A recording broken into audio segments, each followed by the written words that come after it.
देश में समान नागरिक संहिता की मांग विभिन्न मंचों पर आजादी के समय से ही उठती आ रही है।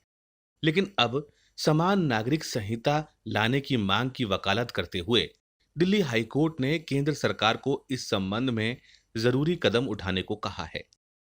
दिल्ली हाईकोर्ट में जस्टिस प्रतिभा एम सिंह की पीठ ने राजस्थान की मीणा जनजाति की महिला और उसके हिंदू पति की तलाक की याचिका पर सुनवाई करते हुए कहा कि देश में समान नागरिक संहिता लागू करने की जरूरत है और इसे लागू करने का यह सही वक्त है। भारतीय समाज में धर्म, जाति, विवाह आदि की पारंपरिक बेड़ियां टूट रही हैं। नागरिकों को विभिन्न पर्सनल लॉ में विरोधाभास के कारण संघर्ष से बचाना है। भारत में फिलहाल संपत्ति, शादी, तलाक और उत्तराधिकार जैसे मामलों के लिए हिंदू और मुसलमानों का अलग-अलग पर्सनल लॉ है। इस कारण एक जैसे मामलों को निपटाने में पेचीदगियों का सामना करना पड़ता है।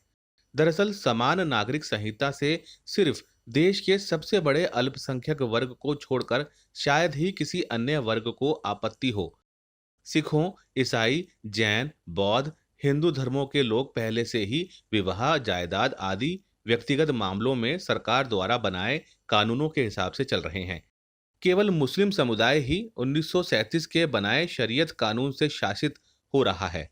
देश में समान नागरिक संहिता का मामला पहली बार 1985 में शाहबानो केस के बाद सुर्खियों में आया।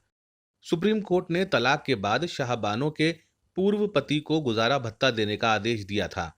शीर्ष अदालत ने अपने फैसले में कहा था कि समान नागरिक संहिता लागू होनी चाहिए। हालांकि तब राजीव गांधी की सरकार ने संसद में विधेयक पास कराकर सुप्रीम कोर्ट के फैसले को पलट दिया था। देश में समान नागरिक संहिता कानून न होने के कारण मुस्लिम महिलाओं की शादी की उम्र तय नहीं है, जबकि अन्य समुदायों में शादी की उम्र 18 वर्ष से अधिक है।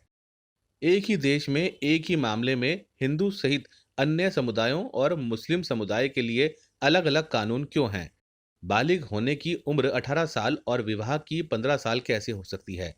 आजादी के 7 दशक बाद भी एक देश में अलग-अलग कानून क्यों?